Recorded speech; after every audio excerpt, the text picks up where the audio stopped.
नमस्कार दोस्तों, नित्य साधना में आपका स्वागत है। आज हम चर्चा करेंगे राम रक्षा स्तोत्र का पाठ सरल विधि से कैसे करना चाहिए। राम रक्षा स्तोत्र का पाठ करने से हमें कैसे शुभ फल की प्राप्ति होती है, राम रक्षा स्तोत्र का पाठ करने से हमें क्या लाभ मिलता है, ऐसा जानकारी आप लोगों को इस वीडियो में मिलेगी। दोस्तों, राम रक्षा स्तोत्र का पाठ बहुत ही चमत्कारी पाठ होता है। इसे कभी भी आप पढ़ सकते हैं। अगर नवरात्रि के दिनों में इस पाठ को करते हैं तो इसका विशेष ही लाभ आपको प्राप्त होता है। इसे कभी भी पढ़ना चाहिए तो संकल्प लेकर के पढ़ना चाहिए कि हम इतने पाठ या इस मनोकामना के लिए इस पाठ को कर रहे हैं। संकल्प लेकर के इसे पढ़ें। इसे आप रोज़ पढ़ें या हफ्ते में पढ़ें, महीने में पढ़ें, आप कभी भी इसे सुबह शाम पढ़ सकते हैं। दोस्तों, राम रक्षा स्तोत्र के रचयिता बुद्ध कौशिक ऋषि हैं। पौराणिक कथाओं के अनुसार भगवान शिव ने ऋषि बुद्ध कौशिक को राम रक्षा स्तोत्र सपने में सुनाया था। इसके बाद बुद्ध कौशिक ऋषि ने सुबह उठ करके राम रक्षा स्तोत्र का पाठ भोजपत्र पर लिखा। पौराणिक कथाओं के अनुसार देवों के देव महादेव ने स्वयं अपने मुख से राम रक्षा स्तोत्र का पाठ सुनाया था। यह बहुत ही लाभकारी पाठ है। दोस्तों, यह संस्कृत में लिखा है।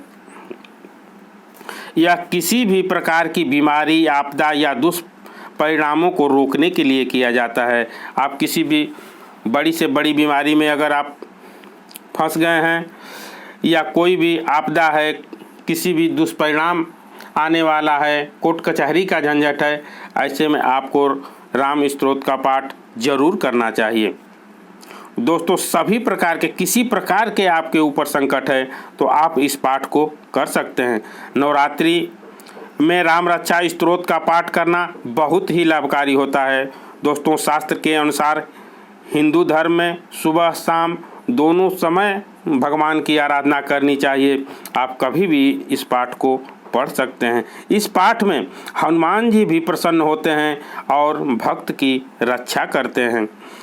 इससे इस पाठ को जो करता है मंगल ग्रह का कुप्रभाव भी दूर होता है।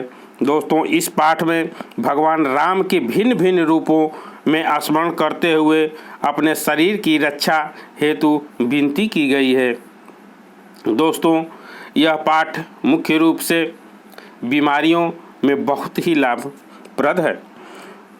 इसे पढ़ने से भगवान शिव की कृपा प्राप्त होती है। इस पाठ की शुरुआत अगर आप गुरुवार के दिन, एकादशी के दिन, पूर्णिमा के दिन कर सकते हैं तो और ही लाभप्रद होगा। इस पाठ का नवरात्रि में आपको फिर से बता रहे हैं विशेष लाभ है। नवरात्रि के दिनों में अगर इस पाठ को आप करते हैं तो इसका विशेष ही लाभ प्राप्त होता है। इस पाठ को कभी भी करें। इस पाठ को कभी भी करना चाहिए तो पूर्वाभिमुख होकर के करना चाहिए, यानी अपनी मुख पूर्व की दिशा के तरफ करके करना चाहिए। अब बात करते हैं दोस्तों, इस पाठ को कैसे करना चाहिए। मार्केट से, दोस्तों बाजार से इस राम रक्षा स्तोत्र की पुस्तक ले आवें। रामचंद्र जी की प्रतिमा का स्थापना करें, राम दरबार की स्थापना करें। एक छोटे से चौकी पर लाल कपड़ा बिछा करके राम दरबार की स्थापना करें और गंगा जल छिड़कें। गणेश जी की पूजा करें। वस्त्र के रूप में दोस्तों आप कलावा अर्पित कर सकते हैं। गणेश जी की पूजा करने के बाद कलावा अर्पित करें। संकल्प ले करके इस पाठ को शुरू कर सकते हैं। चंदन लगाएं, धूप बत्ती जला सकते हैं, प्रसाद चढ़ाएं, पंचमेवा चढ़ावें, जो भी चढ़ाना हो आप चढ़ा सकते हैं। घी का वहाँ दीपक जलावें। हाथ में जल ले करके विनियोग और कवच को पढ़ना चाहिए। दोस्तों, पढ़ने के बाद में जल को भूमि पर वहीं छोड़ देना चाहिए। इस श्लोक को कभी भी त्रुटि न हो, ध्यान से और शुद्धता से पढ़ना चाहिए। 7 बार पढ़ें, 11 बार पढ़ें।